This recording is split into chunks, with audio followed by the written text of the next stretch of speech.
Hello and welcome to 100% Real with Ruby. Today I have Nikias on, and he's an online coach that specializes in improving physique, mindset, and lifestyle. And the reason I really wanted to get him on is because, like me, we really value an evidence based and habit based approach to training and nutrition. We are going to talk about the things that hold a lot of people back internally from truly seeing the change they want to see in their bodies. This comes to the missing part of every transformation piece, which isn't really the fat loss part, but we are also going to be talking about the mindset of fat loss towards the end, because everyone is so impatient to get nowhere fast, because we really aren't getting to an end destination. There is nowhere to get to.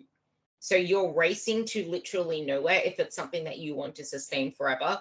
The more that you race to get to some arbitrary goal, the less satisfied you're going to feel in the process, because you're not allowing yourself to become the person and make that lifestyle the person that you want to live as now. So allowing yourself to take some time out of fat loss so that you set yourself up for a more effective fat loss phase. So I'll let you take it away.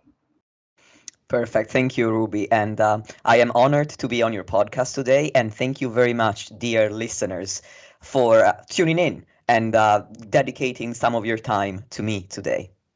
So, as Ruby just said, we're going to discuss the various components of a transformation, starting with a build. And what's important to start with, in my opinion, is pointing out that a transformation is divided into phases. So, what I feel a lot of people may miss is the part where they are different components of a whole. So, your life isn't going to look exactly the same in terms of the diet that you'll be following and the training program that you'll be following, where in a fat loss phase, you are going to be in a deficit, but in a building phase, you're going to be in a slight surplus. In a maintenance phase, you're going to be at maintenance calories. I believe that one of the missing pieces for a lot of people is the fact that you're not going to diet forever for fat loss. You're also not going to build muscle forever. If anything, once you achieve your transformation or you're happy with where you're at, you might decide to maintain forever. That's a possibility. So I believe that what holds a lot of people back from achieving their fat loss goals or from starting a building phase is the fear that either is going to be the rest of their life. So they start a diet, they're super motivated, then they get tired of it and they think, oh my God, this is going to be my life for the next 40, 60, whatever years. No, I can't deal with this. And they stop.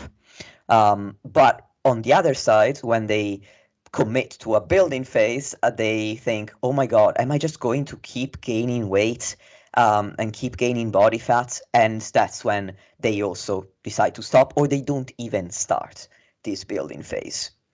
When I began my bodybuilding journey almost 5 years ago now, I started with a fat loss phase for various reasons. And then when I decided that I wanted to commit to a building phase, I understood this phasic approach. And even so, I was worried about gaining body fat, which takes me to another mindset or another thought that could be holding you back from achieving these, from committing to a building phase, which is the fear of gaining fat. I believe that that's what a lot of people may focus on, as opposed to focusing on the true purpose of a building phase, which is to increase your muscle mass. So again, just to recap, what might be holding somebody back from committing to this building phase is, on one hand, not realizing that it's simply a part of the whole, a very important part of the whole, but also a short-term part of it. And secondarily, the fear of gaining fat because they're not truly focusing on the purpose of the building phase, which is to increase their muscle mass. And increasing muscle mass is going to shape your body in the way that you would want it to be shaped.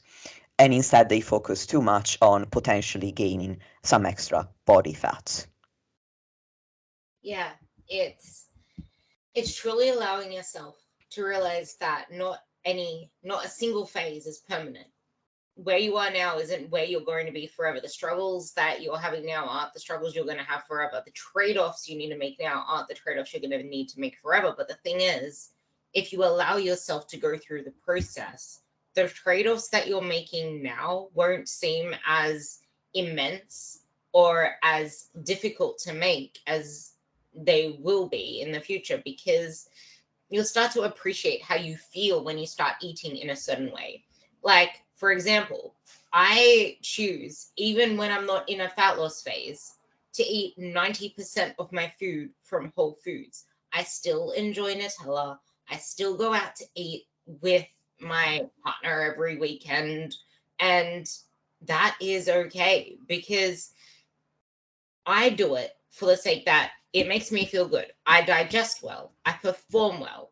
I have regular bowel movements. What's the alternative? I'll feel like shit. I will have sluggish energy. I'll crave more food. I'll be more hungry. It's when you allow yourself to, I guess, give in to the short-term gratification of, I need to get these results now, that you feel like it's such a rush to get to the end that you don't have the patience to stay the long term. And like Nikias said, it's a journey of phases. And not only do the phases themselves in nutrition and training change, but you grow through them. You have different struggles. And I remember this analogy that I had like 6 years ago, where it was about stepping on stepping stones, where at first they're not stepping stones that you're stepping on, you're climbing mountains, because everything seems hard at first. And if you think it's going to be easy, you're already setting yourself up for failure, because it's not easy. Change is not easy. You're trying to change your whole lifestyle. How the hell is that meant to be easy? And then you make it even harder for yourself by giving yourself bigger mountains to climb. Like, I need to do it all now. I need to implement all these habits. I need to change this, change that. I need to have it done in a week. Like, when you allow yourself to get stronger over those mountains, they're not mountains anymore. They become your stepping stones. And now you have new mountains to climb over. So with that, we were just touching on the body fat part. And that never would have crossed your mind when you were just chasing fat loss, because you were solely focused on chasing a number going down. But then what? So before I answer that question, to your point, I think what's interesting is that I mentioned these two fears, right? The fear that your life is going to look like the phase you're in forever, and the fear of fat gain before you commit to a building phase, right? But I think the underlying fear is the very human fear of the unknown. As you're saying, as you go through each phase, you learn from that phase. So your first fat loss phase is going to look like Bambi on ice. But the next time that you decide to lose body fat, all of a sudden you've learned so much. You know which foods really helped you feel satiated during a fat loss phase. So even if you were dieting on the lowest calories you've ever eaten, it was manageable because you had that knowledge. Now, the second time, you're not going to have to rediscover all of those foods. You still have that list, so you're just going to pull it out of the fat loss drawer, and you're going to find that your second fat loss phase, your third, your fourth, are so much more efficient and all the more manageable and easier. So I just wanted to say I found it really interesting what you were talking about, which is in the end, when you don't have experience of something, it can look really, really scary. And it's only by taking the plunge, so to speak, and building up from where you're at, importantly, setting yourself realistic expectations of goals that you can achieve, that are challenging enough that you feel motivated to achieve them, but also not so hard that there's no way that with the lifestyle you live right now, you can accomplish them. And over time, you're gonna build small success upon small success. You're gonna build a knowledge base, and that is going to inform the success of your current phase and the success of the rest of the process of the transformation. So with that rant that I've just went on, I forgot about your original question. So if you could ask that again, that'd be great. That actually just made me think of something more important to go into the other question, and that's why it's so important to have a coach, not only for fat loss but outside of it, because if you do it the right way, you're not going to struggle so much with the transition after. But if you do it like any typical person does it, cutting this, cutting that, good foods, bad foods, clean eating, no social events, not even knowing where to focus your progress outside of the scale, outside of your body, you're going to have a really freaking shit time getting out of that.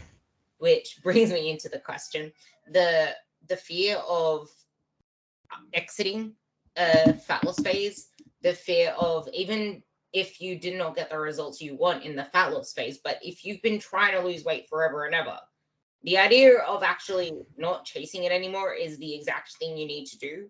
But so many people are afraid of eating more consistently. And just because you're not dieting doesn't mean you are getting into a surplus where you're going to gain extra enormous amounts of fat. There is a gaining phase, which is what I call the building phase, which you can do in maintenance if you're within your first couple of years. But I would say you need to get into a surplus anyway. But if it's just a break from chasing fat loss, that is very different to a surplus. So I think that any transition in any area of life is going to be rocky. It's difficult. We get used to repeating a certain routine over and over again. Just imagine when you get offered a new job and you're really excited about it, but at the same time, the first 2 weeks are probably the most stressful weeks that you'll ever experience on that new job. And it's simply due to the change. So transitioning from any phase, whether that's from fat loss to maintenance, from fat loss to building, from building to maintenance, they're all that 1 or 2 weeks where you're pivoting are going to feel difficult. And again, you've now, let's say that you're at the end of your fat loss phase. Most people start with a fat loss phase because unfortunately we do have what's called an obesity epidemic. So many people need to begin with a fat loss phase just to improve their general health.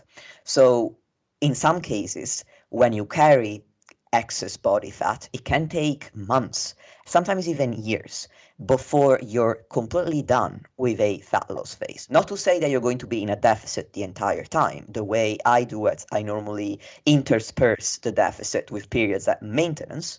However, you are going to be focused primarily on losing body fat for quite a long period of time.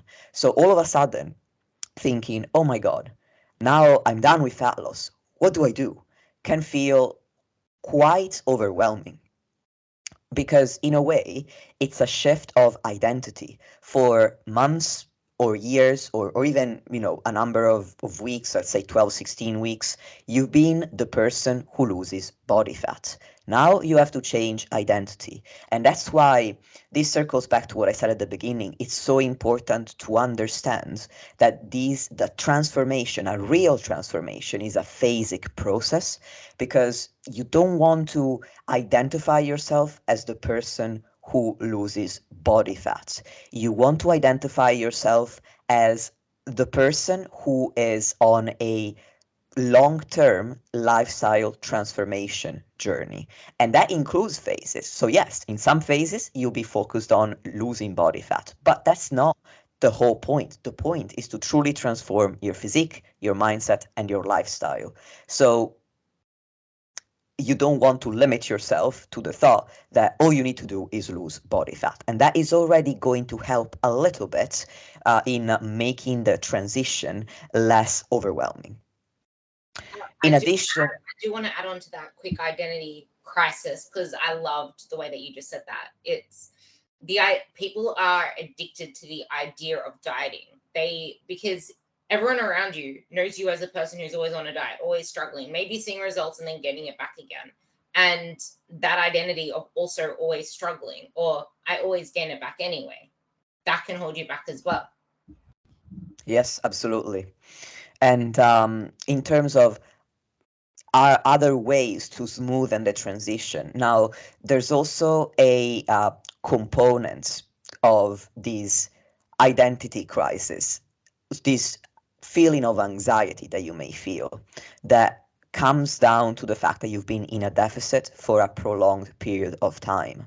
And that is, well, you are taking energy away from your body, and that can over time create a host of changes in your body that are called metabolic adaptations, where your body is trying to preserve energy to avoid continuing to lose body fat. It doesn't mean that now it's unhealthy for you to do so unless you're very, very close to your essential body fat levels and going to step on stage. It's simply a defense mechanism that the body has, and that's what's kept us alive even in times of famine in the past. So, due to these metabolic adaptations, some of the changes you could see are an increase in hunger and a decrease in your ability to feel satisfied after a meal. Um, and you can also experience some mental changes to where you're a little bit more moody because you don't have a lot of energy availability.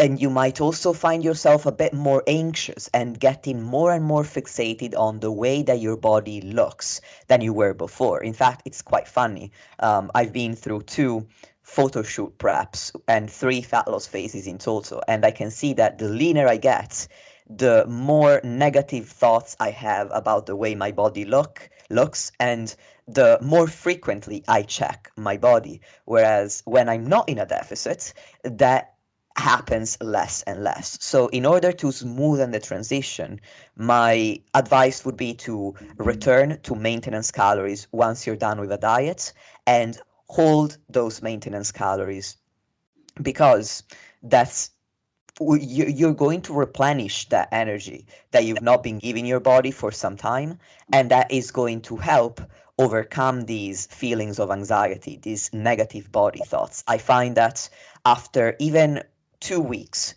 after a deficit where a client has been at maintenance calories, and that has happened to me personally, you have a very different outlook and often much less fear about the next stage in the process because you've allowed yourself to replenish the energy that you had been taking away for the purpose of fat loss. The funny thing is that these positive case studies that we can think of, that including ourselves coming out of fat loss, not having as negative body chatter outside of it, that's just confirmation bias from us, because that's what happens when you have a coach in that process. When I'm looking in Facebook groups, I see the same people going all out, all in, doing this, doing that, and before you know it, you don't really see them posting all that much anymore. And there were a couple of cases I've spoken about already that have come in saying, I'm doing this prep for this photo shoot, and someone has this like a lot of body fat, and the next thing you know, like 15 weeks on, I can't stop binging. I can't help myself. I'm losing control. What's wrong with me? I'm broken. My metabolism's this. I've stuffed up this. I've stuffed, like, that is a continual cycle that a lot of us coaches friggin' grind our gears over because we see it happening. But when you're in the moment, it doesn't seem that way. It seems so like innocent to chase these things because you want it and you hate where you are now. Or you never actually expect there to be a negative rebound at the end because it's like, I'm doing this with like, I got like probably have a crappy coach for it as well. That's gonna just shred you down in like 12 weeks, 16 weeks, and not actually take you out after it. Or it's like if you're losing that much body fat straight away, almost like a competition prep, you need to expect really bad ramifications because there nearly always is, especially mentally when it's your first one and you have never been through one before. And if you don't have the guidance. And something else you mentioned is what happens as you go deeper into a diet. And I found I've competed 8 times on stage now. And I was never really that satisfied with my body until I reflect on it now, where my fourth competition and my fifth competition, I looked my best.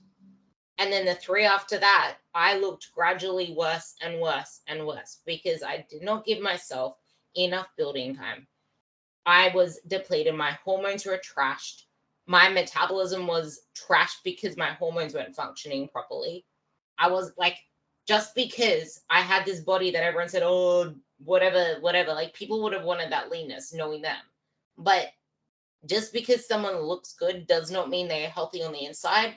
And that also means their mindset. Body critique, even as you get to your leanest, expands because you become more body focused, especially if you're hungry, especially if you're craving, especially if your approach is bullshit. That's true. On the point you made about the importance of having a coach, I agree with the important caveat that you also implied that you need to have a good coach. There are coaches that, again, circling back to what I said in the beginning, don't really focus on a phasic approach. They focus on fat loss primarily. So you might find that they offer 6 week challenges or 12-week challenges to lose as much body fat as possible. But the problem is that they don't really prepare you for what comes afterwards. They don't teach you how to return to maintenance and maintain those results. And sometimes, in order to sell such a short-term transformation, they promote extreme methods to lose body fat that work, but unfortunately, extreme methods tend to only work over the short term. Whereas over the long term, you need an approach that you can actually realistically sustain so that that approach is not going to look very different whether you're at maintenance, in a building phase, or in a fat loss phase. The only real difference will be down to how many calories you're eating on a weekly basis. So if you have a good coach, that can be extremely stress relieving because, again, the biggest fear underlying the fears that I outlined at the beginning in terms of why people wouldn't commit to a building phase is the fear of the unknown. And a coach already knows what it is that they're taking you through, a good coach. So, for example, I had a client that I took this year through their first building phase ever. We started with a fat loss phase and they were very successful. Then we went through a maintenance phase, also very successful, but they had grown up with diet culture all around them, where stepping on a scale meant that if your weight was down, that was a good day, whereas if your weight was up, that was a bad day. So understandably, they were concerned about going into a muscle building phase in a caloric surplus with the express purpose of gaining muscle mass and therefore weight. And what they found extremely helpful, which they've told me several times, was the fact that throughout the maintenance phase, in almost every check-in, I would explain to them what a building phase would look like and why it would be different from both fat loss and maintenance, which we'd already done. What to expect, what might happen that we could not predict, what we could predict instead, what to think if things went a certain way or another way. And I would always reassure them, I am here with you to answer all of your questions if you have any. And be rest assured that I'm not recommending this phase because I want you to become unhealthy. This is part of the transformation that you've told me you want to achieve. I believe that if you're not an expert, if you're not a coach, there's no reason why you would know this. So I completely understand when people assume that losing fat is all they need to do to achieve the physique that they are after. But that's only one component of the process. If all you do is lose body fat, let's say that you've just started out, you make some gains in that you build some muscle while losing body fat. That's true. But at the end of the process, you won't have had the energy throughout a caloric deficit phase where you have been able to build a considerable amount of muscle. You have built some, but if you haven't built enough, you're only going to look like a smaller, deflated version of yourself at higher levels of body fat, which is why it's so pivotal to then commit to a phase where you have enough energy to build muscle. Yeah, and that that's the hardest part for a lot of people to accept, that you do need to push in a different direction to get the result that you want. But it also baffles me that people think that this is also highlighting the good when I say good coaches. But why would we want to get you looking like some Oompa Loompa elephant? Like, that is not our goal. We want to get you to where you want to be. That is why we program the way we do.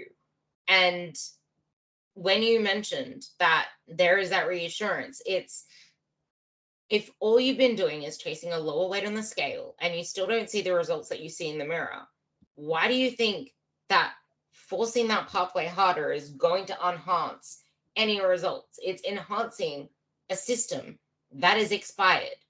And I put up a tweet the other day saying, fat loss is one chapter in a book and it may reoccur, but it's not the whole book.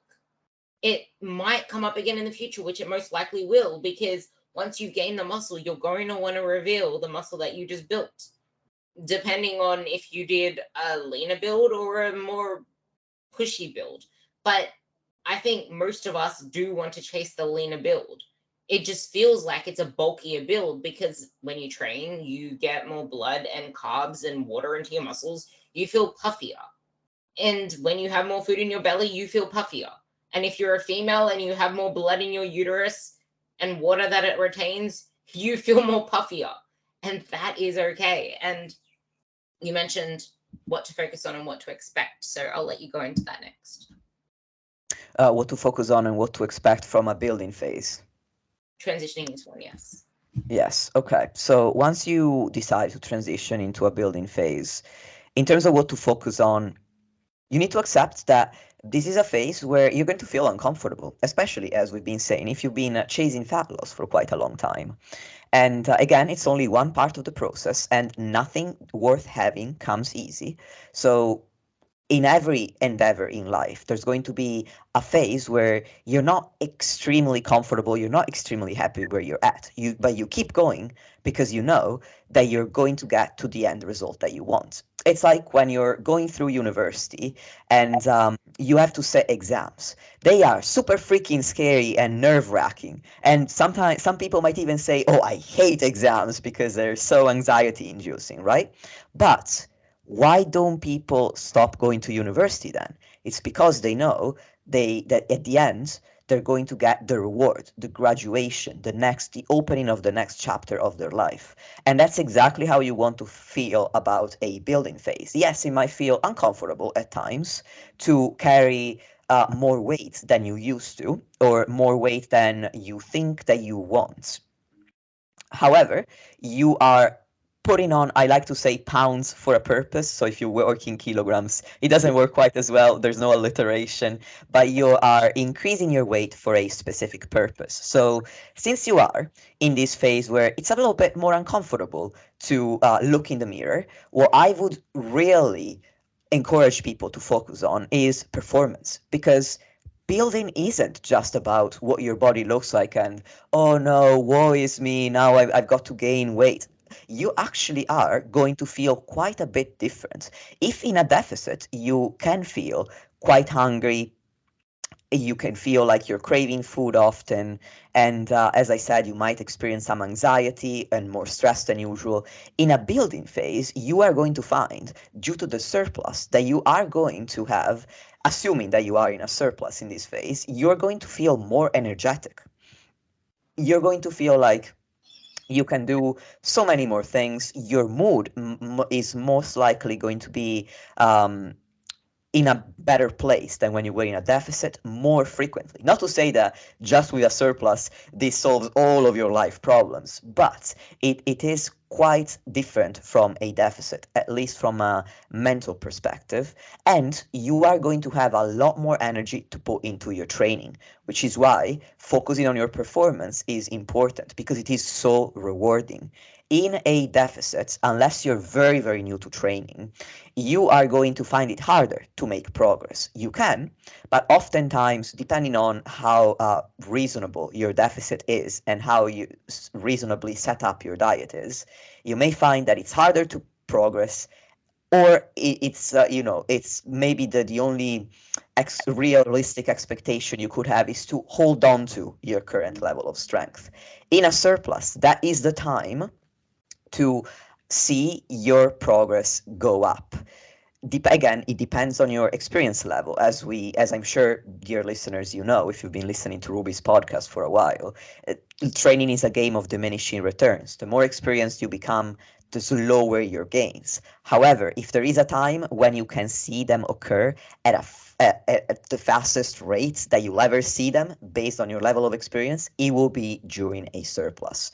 So what I normally recommend my clients is, if you feel discomfort at certain points about your body, that's understandable. But we also want to focus on all of the positives that this building phase is bringing you, which is now you are strong AF in the gym. So let's set some performance goals. And I don't need you to turn into a power lifter. If you're not interested in improving your 1RM, it doesn't you don't have to become interested in it. It could be as simple as focus on, okay, in my program I have a deadlift variation, or a bench variation. Pick your favorite lift and think, I really want to see this lift get better over time. Channel your mental energy into that.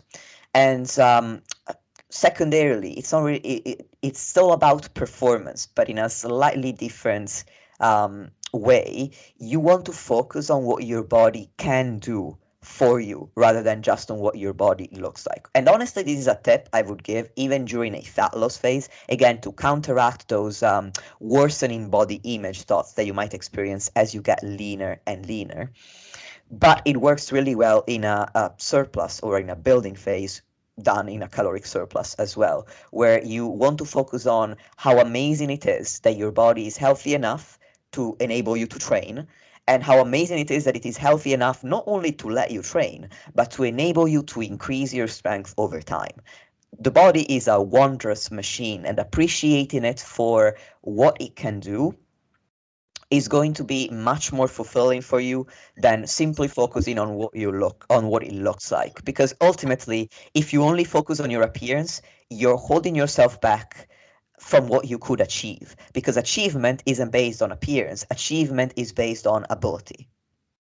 It's S- it's actually funny because I was editing a video that I'll be putting up soon, but I had a realization the other day, and it came out of nowhere. I was in the gym and doing my exercises, and I saw this girl just squatting, and I don't know why I thought of it, but I thought back to when I started and when I was gearing myself up to squat under the bar, and my focus in the session was let's burn as many calories as possible and burn as much energy as possible. I have to do anything I can to just expend more. And on my program, it had like 4 sets of 6 to 8 or 8 to 10 or something. No, it was 4 sets of 12, 10, 8, 6. And Mhm. me, I did like 10 warm ups of 10 reps each, increasing by like 2.5 kilos each time because more work, more calories burned. But I hated, like, I struggled to train. I did it out of literally just trying to change my body, and it got to a point where I was dragging ass to the gym. I had to force myself to go. It wasn't enjoyable. I just did it because I felt like I had to. If I stopped, I'd gain fat. If I stopped, I'd lose my gains. And now I go in with a purpose of I cannot wait to see how good this looks now, to watch back my video, to get stronger, to see where I can take my squats, because I came up with 2 performance goals at the start of the year, because I want to get my 110 squats for 5 again, and I want to get my 150 deadlift for 5 again. And they're my driving factors. Whereas other people can be like, I want to be able to do a push up. I want to be able to squat my body weight. I want to be able to fix my squat form, because a lot of people don't even squat properly, and just getting your form right is enough. And it's hard to chase performance when you don't have a strategy. Too many people are changing their workouts every couple of weeks. There is nothing there that you can improve on. If you're always changing, where is the metric that is a constant for you to be improving on face to face? But I thought of something for the K's. You kilos to be kick-ass, because you can't Ah, because you can't thrive on 1500 calories, and you will never thrive without carbs, and you will struggle to get to the gym because they'll feel hard and your energy isn't there. Oh, I like it. I Kilos to kick ass. I liked it. And there was something you said about the more trained you are, the less you're going to see in terms of gains. And It's the nature of progress, and it's what you get for leveling up. You level up and your progress isn't going to be to the same extent.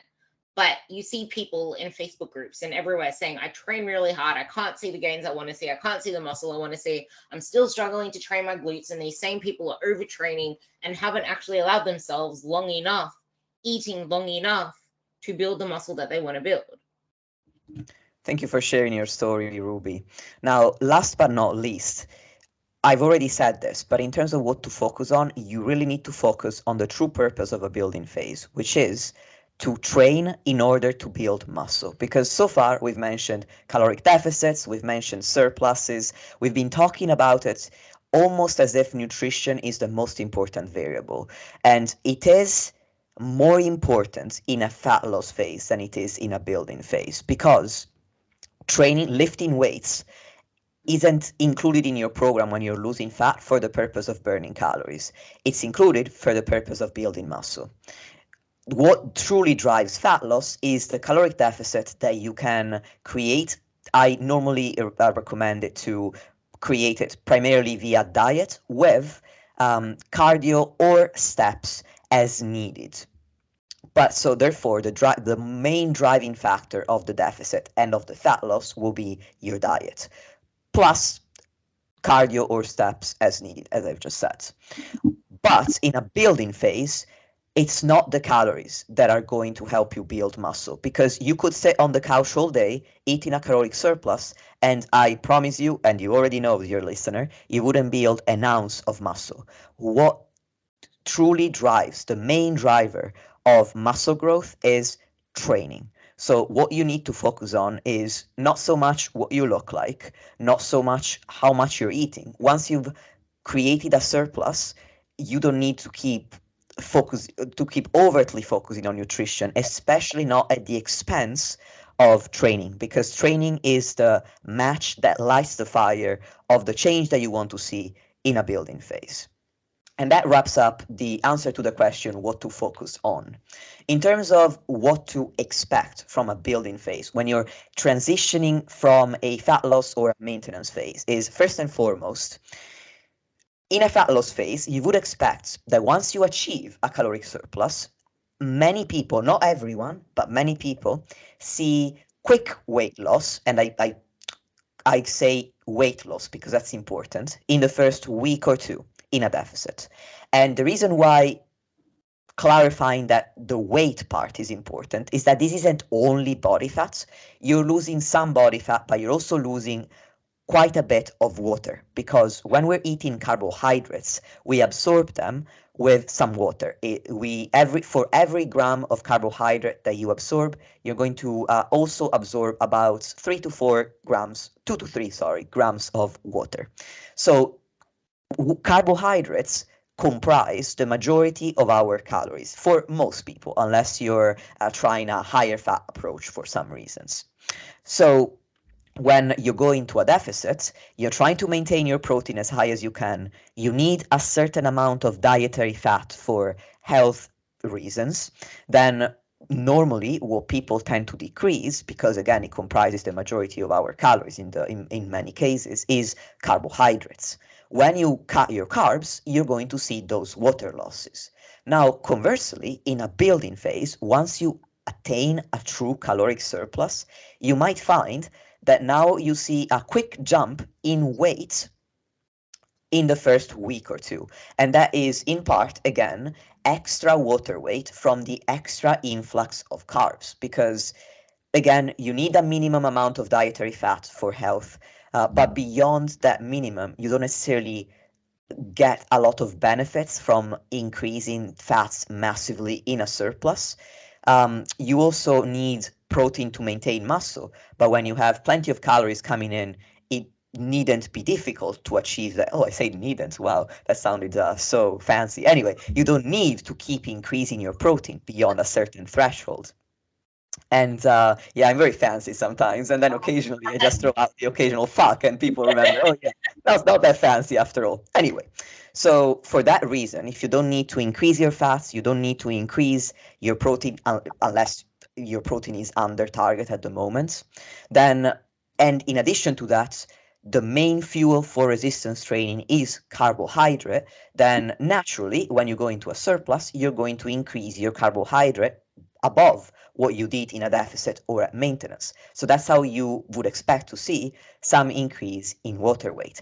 Many people also tend to get a new training program when they commit to a building phase. So if you have quite a few new exercises, you're going to feel to get sore from them because of the novelty factor, and that soreness comes with some inflammation. Inflammation also can drive up your weight on the scale. People get excited when they go into a building phase. They're like, oh, it's my time to make a lot of gains. So they train really hard. Again, that increases soreness and inflammation. They might train harder than they used to even just a week before. And so, for all of these reasons, I would not be surprised or worried if your rate of weight gain was faster straight out of the gates than you would want it to be. And when I when I plan a client's building phase, depending on their experience level and on other factors, I would normally like to see their body weight go up at a rate of 1 to 2% of their body weight gained over a month. However, while in a fat loss phase, you would assess that on almost on a weekly basis because fat loss is a lot faster than muscle gain. In a building phase, I assess these changes in body weight over a 2 to 4 week period. So I'm not worried if a client gains a kilogram in a week and the target was to gain a kilogram in a month, if we've only just started the building phase. Because in the first 2 weeks are honestly a settling period for the body to enter the surplus. So I would ignore those when you're assessing your rate of weight gain progress, and I would focus on thinking if you are gaining weight at a faster rate than you'd expect, that's good news. It means that you've achieved a true caloric surplus because some people may feel like they're eating a lot, but they're not actually gaining weight on a weekly average basis, and they think like they're quote unquote bulking for a month or two, and then if you look at their weight at the end of the 2 month period and at the beginning, the change is not there. They've essentially only maintained, but because perhaps they've been dieting for so long, now they think, well, I am eating so much more food, but that's only because they went back to maintenance. I love what you just said so much because it's like you can't just expect the scale to not go up at all and say, oh my god, I made gains. Like if the scale hasn't moved by the end of the month, you did not make any gains. I'm sorry, but no, you did not lose fat and gain muscle at the same time. That is not how it worked. And to your point as well, it's almost like when people say that they're hardly eating but they're not losing weight. The same goes sometimes for when you're out of a fat loss phase. You are so used to having an empty stomach, not having fullness. It's not your maintenance. You're actually in a slight surplus. And especially for females, you don't need a massive surplus. Females don't need that big of a surplus, but you can't just keep shooting it out of the dark and going like 100 calorie surplus one day and then you're not hungry the next day, so you don't eat all your food, and then you at the end of the month you don't really get any net gain from that. And that was something I did want to say as well, because when I looked back at myself over the 2 years that I struggled to just accept a building phase, I looked the friggin' same. And I'm like, I wasted all of that energy when I had spare time and my business wasn't such a big priority. And I was able to train like 5, 6 days a week and actually fuel for it and recover from it. I wasted all that time not actually putting myself into a surplus to get the gains that I could have had if I wasn't so scared of gaining fat. I am going to push back a little bit against something that you said because I am a contrarian like that. You said that if your weight doesn't change, you can't expect to have lost body fat and built muscle. Now, I would say that I agree to a point, whereby if you are very well trained, Ruby, you've been training for years at this point. Yes, if your weight stays the same, I would still argue that you could have made a little bit of gains, but it would be so small that honestly, if you wouldn't see it. So if that's your case, dear listener, you've been training for years, you've been training consistently, yeah, in that case, Absolutely. You can't expect to make massive night or day gains. However, if you are less trained or you're returning to training after a prolonged layoff, then you have a higher chance of being able to build muscle even if you are at maintenance calories. Because it comes back to what I said before, a caloric surplus is the most time efficient way to put on muscle. But the calories only enable the muscle growth. What truly drives muscle growth is the training.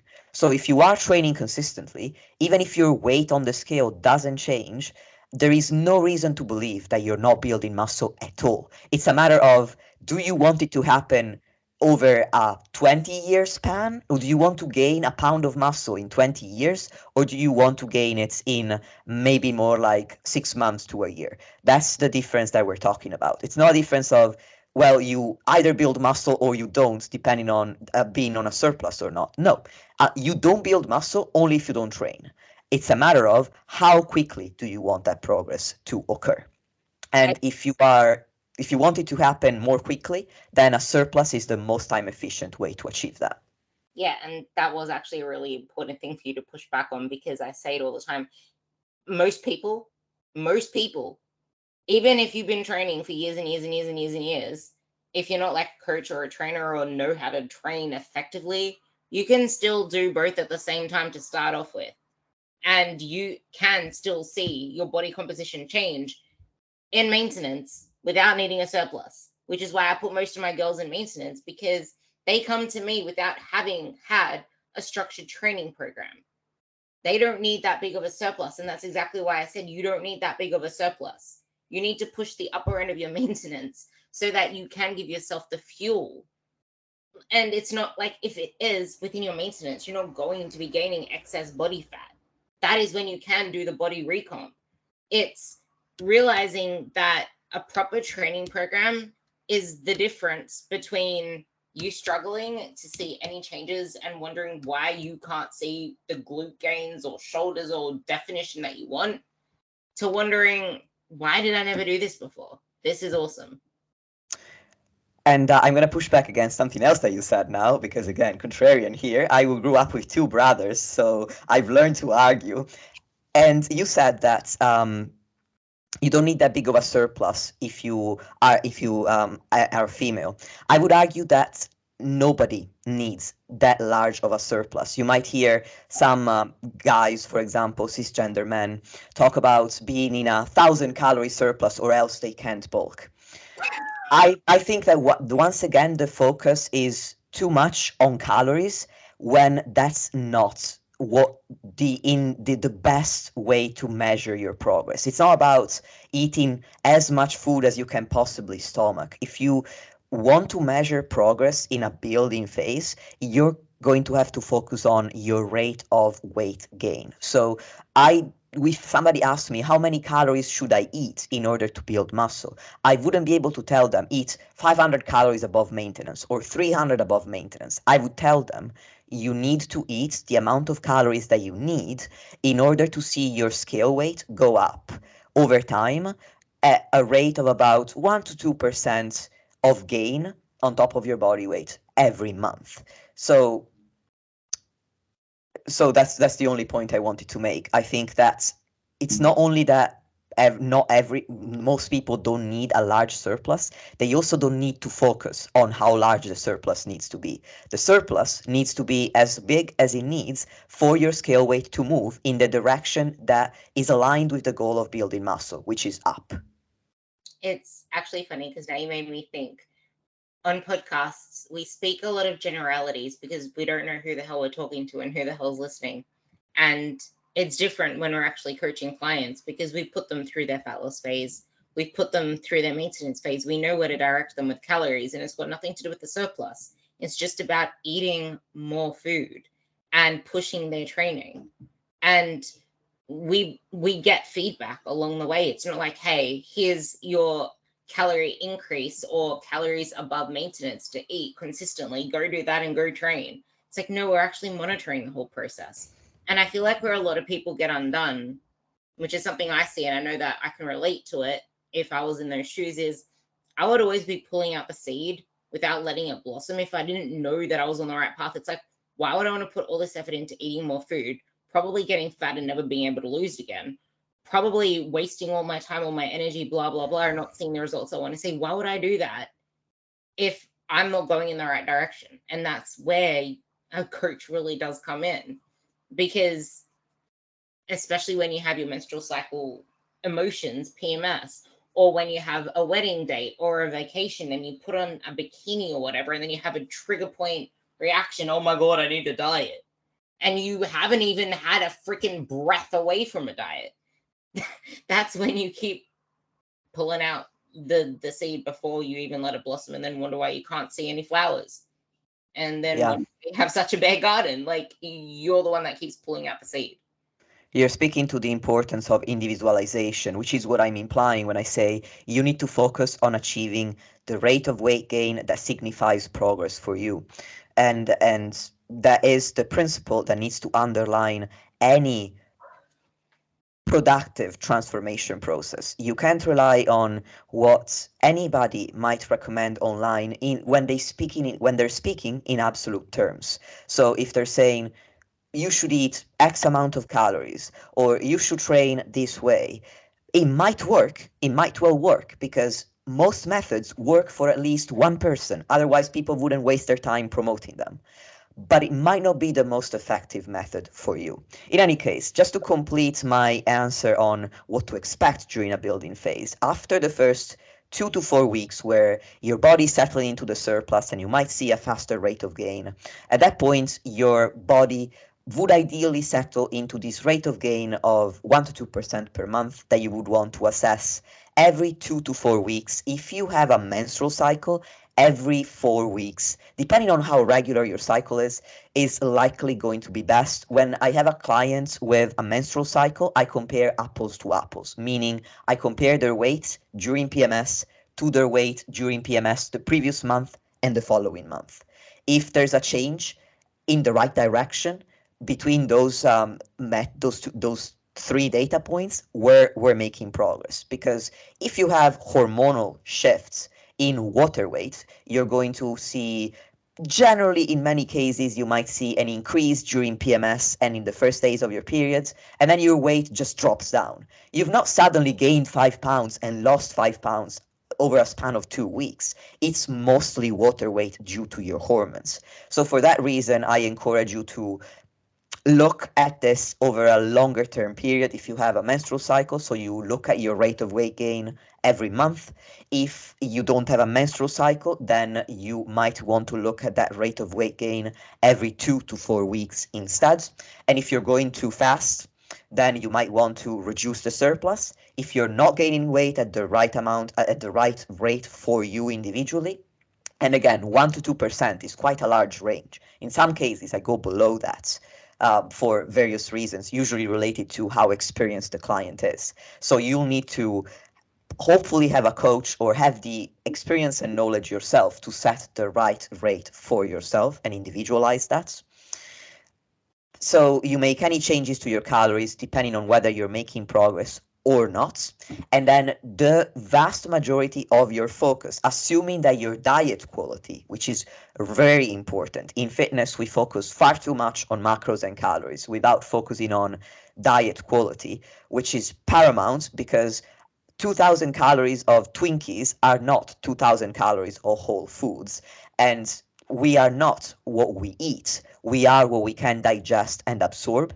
And if you're digesting and absorbing a lot of nutrients because your digestive system is working really well and you're feeding yourself whole foods, then you are likely going to see far better results whatever phase you are in. So I don't want to discount the importance of your diet quality, but assuming that that is in place, then the vast majority of your efforts need to be put into increasing your performance in the gym and being consistent with training, which is the main driver of a muscle building phase. And in terms of expectations, you'll find that over time, you'll, if at first eating that much food can seem like a lot and very overwhelming. Maybe you're anxious because you've not done this before, you were focused on fat loss, or it's just a really quite a bit amount of food compared to what you're used to, then over time, that can become easier because you get used to it. But then again, just like you get metabolic adaptations to dieting, where your body tries to conserve energy to stop you from being in a deficit, there's also a defense mechanism against excessive weight gain. It's just, it seems to be from the research, less strong than the defense mechanism against excessive fat loss. That is how we can develop obesity. But there is one. And once you get close to the upper end of your settling point range, so this range goes from a lower settling point, which is the lowest weight you can be at, and level of body fat really that you can be at and feel comfortable before you start getting really, really fatigued, and all of those metabolic adaptations start kicking in at the ninth degree. And then there's an upper settling point range, which is the upper limit of your body fat levels, past which your body starts to really fight against any more weight gain. The closer you get to that upper limit in a muscle building phase, the harder you might find that it is to stick with that surplus. And that's when normally I would implement a diet break, just like you do during a fat loss phase in many cases, and that's either at maintenance, or for very advanced people I would run a mini cut to where you're reducing your calories to give the body a break from the surplus, because your body's preferred state is homeostasis or balance, where you're maintaining your weight, you're maintaining the same levels of body fat, and you're also, therefore, eating maintenance calories.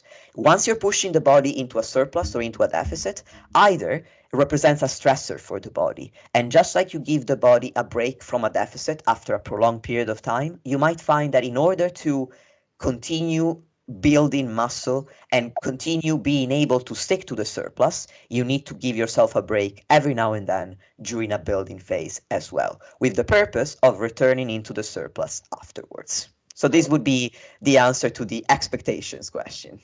I love that. And you do still need to be intentional outside of dieting, which is why I haven't dieted in years. And I still, if you see my food, pretty much all of it is wholesome foods. On the weekends is a different story. But still, most of that, probably 85% on the weekends versus 90% during the week, is still wholesome foods for that very reason. Plus, it has a higher thermic effect. Plus, I will burn a lot more calories eating that way because I will have more energy. I will be able to perform more. Because if you eat like shit and you're sluggish the whole day, you're not going to be burning as much energy through the day because you're going to be a couch potato and not an energizer bunny kind of thing.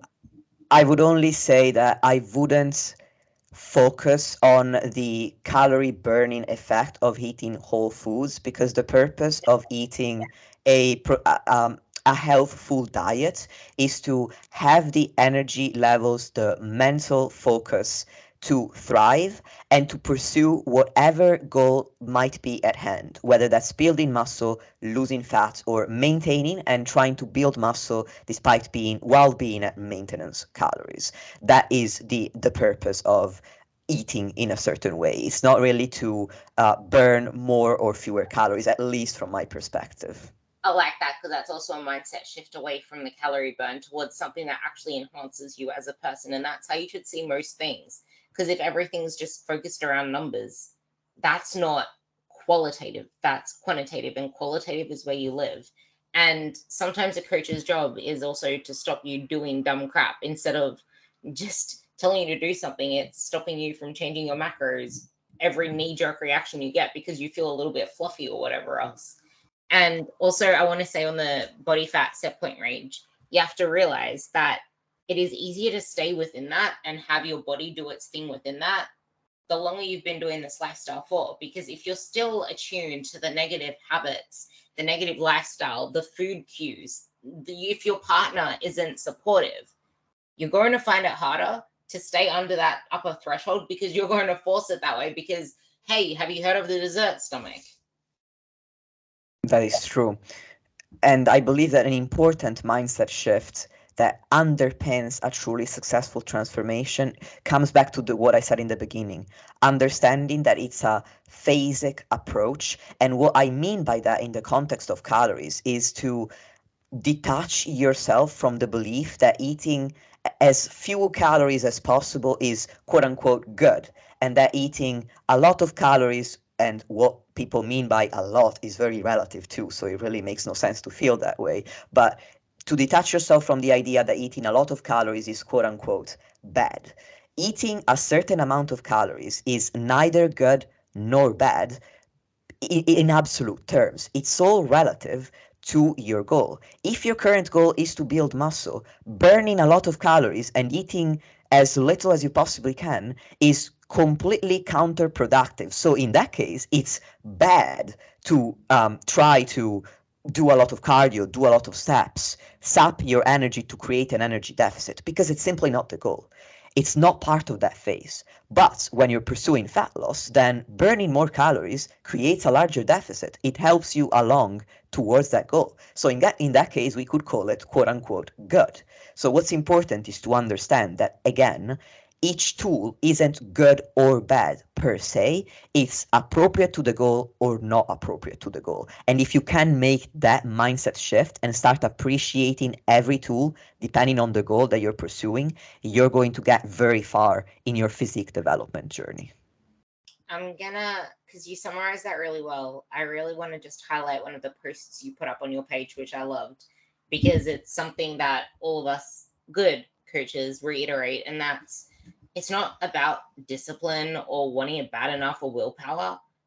It's about having the right method for you. And like we said in here, it's phasic, it's individualized, it's learning through the trenches of going through it and not trying to fit your health and fitness around your life. It's as in fit your life into health and fitness. It's about adapting it to your lifestyle, but realizing at the same time that your lifestyle right now isn't serving you. So you are going to need to change. It's just you need to fit it in to gradually do it there. And doing all the right things and ticking the boxes isn't enough to see results. You need to do it consistently for long enough. So I'm going to let you summarize what I just said there, because I got some of those points from your post and I really liked it. Well, first of all, thank you for reading my content. I really appreciate that, and I'm glad that you found it valuable because it gives me hope that other people will do as well. And if I were to summarize the conversation we've had and just leave our dear listeners with a few learning points, it would be: understand that the process of making a true lifestyle, physique, and mindset transformation is divided into phases, that in order to make the best progress that you're capable of, you need an individualized approach. And that every phase will get easier over time as you gain more experience, but you can only gain more experience if you're consistent. And consistency needs to underpin every aspect of your transformation journey, because you could be optimizing absolutely everything for a single day. Would that lead to you making the utmost progress you possibly could? No, you would look the same tomorrow. But doing being 80 to 90% consistent for months and years, where not everything is optimal because your life is in flux and you need to adapt your targets to the season of life that you're in. But at any point in that life, you're trying your best to be as consistent as possible. That is going to net you far more results than a single month where you're knuckling down with the most quote unquote optimal approach that is unsustainable in the long term, and then falling off track, so to speak, or abandoning that approach because you simply can't truly sustain it as part of a new lifestyle. I freaking loved that. That is bloody awesome.